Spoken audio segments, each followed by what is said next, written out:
നേർവേദി പ്രഭാഷണ പരമ്പരയിലേക്ക് ഏവർക്കും സ്വാഗതം. സുവിശേഷകൻ കുഞ്ഞുമോൻ തോട്ടപ്പള്ളി ഇപ്പോൾ നിങ്ങളുമായി ദൈവവചനം പങ്കുവെക്കുന്നു. ശ്രദ്ധിച്ചാലും.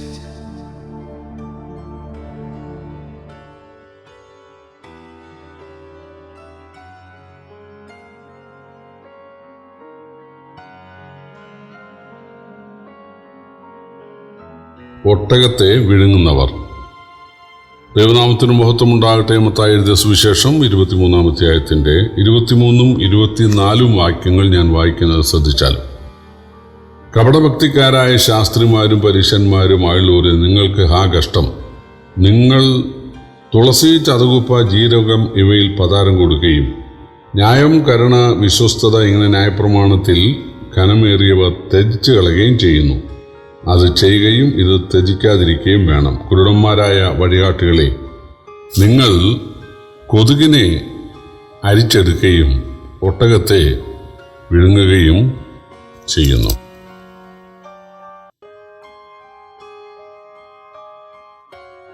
നമ്മുടെ കർത്താവായ യേശുക്രിസ്തു ചുങ്കക്കാരെയോ വേശ്യമാരെയോ ശാസിച്ചിട്ടില്ല.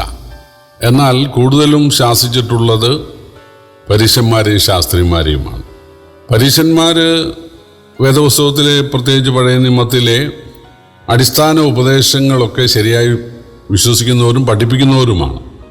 ശാസ്ത്രിമാർ സദാ ദൈവത്തിൻ്റെ വചനം പകർത്തി എഴുതുന്നവരാണ്. അന്ന് പ്രിൻറ്റിങ് ഒന്നുമില്ലല്ലോ, ഒക്കെ കൈയെഴുത്തല്ലേ. അതുകൊണ്ട് അവരാണ് വളരെ ഭയഭക്തിയോടുകൂടെ ഈ വേദപുസ്തകം പകർത്തി എഴുതുന്നവർ. അതുകൊണ്ട് തന്നെ അവർക്ക് ബൈബിളൊക്കെ മനഃപ്പാഠമായിരുന്നു. പക്ഷേ അവരുടെ ഭക്തി കപടഭക്തിയായിരുന്നു. അവരെ ഈ ഭക്തിയുടെ മറവിൽ പല ഗൗരവമായ പാപങ്ങളും ചെയ്യുമായിരുന്നു. യേശു മുമ്പ് പറഞ്ഞിട്ടുണ്ട്, നമ്മൾ ചിന്തിച്ചതാണ്, വിധവമാരുടെ വീടുകളെ വിഴുങ്ങുക, ഉപായരൂപേണ ദീർഘമായി പ്രാർത്ഥിക്കുക, വേഷവിധാനം കൊണ്ട് വളരെ ഭക്തരാണ് എന്ന് കാണിക്കുക, ആഴ്ചയിൽ 2 വട്ടം വ്രതം അനുഷ്ഠിക്കുക, ഇതൊക്കെ അവരുടെ ഭക്തിയിൽപ്പെട്ട കാര്യമായിരുന്നു. പക്ഷേ യേശു ഇവിടെ പറയുകയാണ്, നിങ്ങൾ തുളസി, ചതകുപ്പ, ജീരകം തുടങ്ങിയവയിൽ പതാരം കൊടുക്കുന്നു, പക്ഷെ ന്യായവും കരുണയും വിശ്വസ്തതയും മറിച്ച് കളയുന്നു. ഈ പരീശന്മാരും ശാസ്ത്രിമാരും ദശാംശം കൊടുക്കുന്നതിനെക്കുറിച്ച് പറഞ്ഞു കേട്ടിട്ടുള്ള ഒരു കഥയുണ്ട്.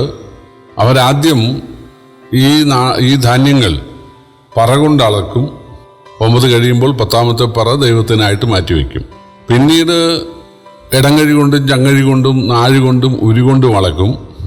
അതിൻ്റെ എല്ലാം ദശാംശം യഹോവയ്ക്കെന്ന് പറഞ്ഞ് മാറ്റിവെക്കും.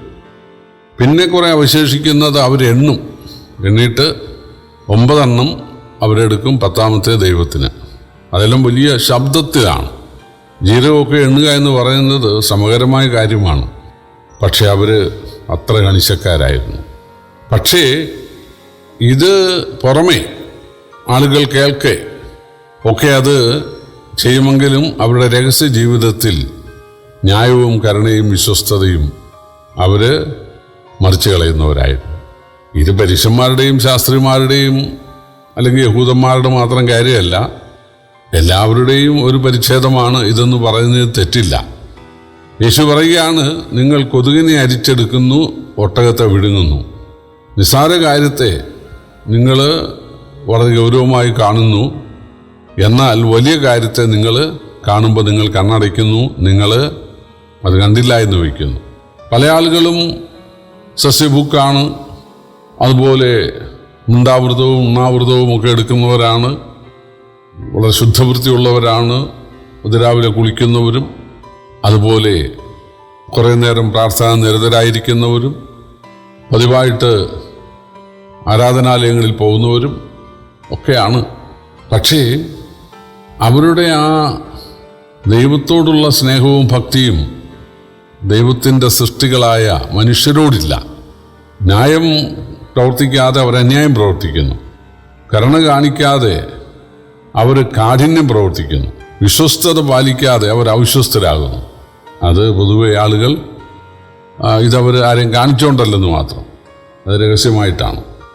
ഇത് എല്ലാ കാലത്തും ഉള്ള മനുഷ്യൻ്റെ ഒരു സ്വഭാവം തന്നെയാണ് ചെറിയ കാര്യത്തിന് വേണ്ടി അവർ വലിയ വാശി പിടിച്ച് അത് ആളുകളോട് പറയുകയും അല്ലെങ്കിൽ ഉപദേശിക്കുകയും ചെറിയ കാര്യത്തെ സംബന്ധിച്ച് ആളുകളെ ശാസിക്കുകയും വിമർശിക്കുകയും ഒക്കെ ചെയ്യും. പക്ഷെ തങ്ങളുടെ ജീവിതത്തിലെ വളരെ ഗൗരവമായ കാര്യങ്ങൾ അവർ ഗോപ്യമാക്കി വെക്കും.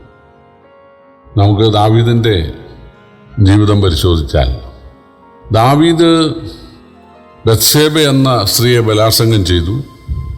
അവളുടെ ഭർത്താവിനെ ചതിച്ചു കൊന്നു. വ്യഭിചാരവും കൊലപാതകവും ഇത് രണ്ടുമാണ് സംഭവിച്ചിരിക്കുന്നത്. വേദപുസ്തകത്തിലെ 10 കൽപ്പനയിലെ വളരെ പ്രധാനപ്പെട്ട 2 കൽപ്പനകൾ അദ്ദേഹം ലംഘിച്ചിരിക്കുകയാണ്. ആ സമയത്ത് നാഥാൻ പ്രവാചകൻ ദാവീദിൻ്റെ അടുക്ക വന്ന് ഒരു ആടിനെ ഒരാൾ മോഷ്ടിച്ച ഒരു കഥ പറഞ്ഞു. ദാവീദ് പറയുകയല്ലേ, ആ മനുഷ്യൻ കൊല്ലപ്പെടണം, അവനാരായാലും കൊല്ലപ്പെടണം. ദാവീദ് മനുഷ്യനെ കൊന്നിച്ചിരിക്കുകയാണ്, അതുപോലെ വ്യഭിചാരം ചെയ്തിരിക്കുകയാണ്. ദൈവത്തിൻ്റെ 2 ഗൗരവമായ കൽപ്പനകൾ ദാവീദ് ലംഘിച്ചിരിക്കുകയാണ്. പക്ഷേ നിസ്സാര കാര്യത്തിന് മുമ്പാകെ, ഒരാടിൻ്റെ കാര്യത്തിന് മുമ്പാകെ ദാവീദ് രോഷാകുലനാകുകയാണ്. ധാർമ്മിക രോഷം വർദ്ധിച്ച് അവനെ കൊല്ലണം, അവന് മരണശിക്ഷ വിധിക്കുകയാണ്. നാഥൻ പറഞ്ഞത് നീ തന്നെയാണ്. അപ്പോഴാണ് ദാവീദിന് കൊലപാതകത്തിൻ്റെ വ്യഭിചാരത്തിൻ്റെ കാര്യം ഓർമ്മ വന്നത്. എല്ലാ കാലത്തും മനുഷ്യർ അങ്ങനെയാണ്. ചെറിയ കാര്യം എല്ലാവരും കാണാൻ ആഗ്രഹിക്കുന്നു, തങ്ങളുടെ ഭക്തി എല്ലാവരും കാണാൻ ആഗ്രഹിക്കുന്നു. പക്ഷെ തങ്ങളുടെ പാപം, ഗൗരവമായ പാപം, ദൈവത്തെ ദുഃഖിപ്പിക്കുന്ന പാപം, നരകത്തിന് യോഗ്യമായ പാപം അതാരെയും അറിയിക്കാതെ ജീവിക്കുകയാണ്. പ്രിയപ്പെട്ടവരെ, മനുഷ്യനെ അറിയിക്കാതെയൊക്കെ ജീവിക്കാൻ പറ്റും. ദാവീദ് കൊലപാതകവും വ്യഭിചാരം ചെയ്തത് ആരും അറിയരുതെന്ന് ആഗ്രഹിച്ചു. ആരെ അറിയിക്കാതെ കുറെ കാലം കഴിഞ്ഞു. പക്ഷെ ദൈവത്തിൻ്റെ കണ്ണുമറയ്ക്കാൻ സാധിച്ചില്ല. അതുകൊണ്ട് ദൈവത്തിൻ്റെ മുമ്പാകെ നമ്മൾ പാപികളാണെന്നുള്ളത് സമ്മതിച്ച്, വ്യഭിചാരം ചെയ്തില്ലെങ്കിലും മോഹമുണ്ട്, കൊലപാതകം ചെയ്തില്ലെങ്കിലും കോപമുണ്ട്, മോഷ്ടിച്ചില്ലെങ്കിലും ആഗ്രഹമുണ്ട്. അതുകൊണ്ട് ദൈവത്തിൻ്റെ സ്റ്റാൻഡേർഡിന് മുമ്പാകെ ഞാൻ പാപിയാണെന്ന് സമ്മതിച്ച്, പാപികൾക്ക് വേണ്ടി കുരിശിൽ മരിച്ച് നരകമേറ്റ യേശുവിനെ രക്ഷകനായി സ്വീകരിച്ച് പാപമോചനം നേടുവാനുള്ള ആ ഒരു താഴ്മ, ആ ഒരു മാനസാന്തരം, ആ ഒരു ഭക്തി എല്ലാവർക്കും ആവശ്യമാണ്. ദൈവം അതിന് നമ്മെ ഒരുക്കുകയും സഹായിക്കുകയും ചെയ്യട്ടെ. കർത്താവിൻ്റെ വലിയ നാമം ഇന്നും എന്നേക്കും വാഴ്ത്തപ്പെടുമാറാകട്ടെ.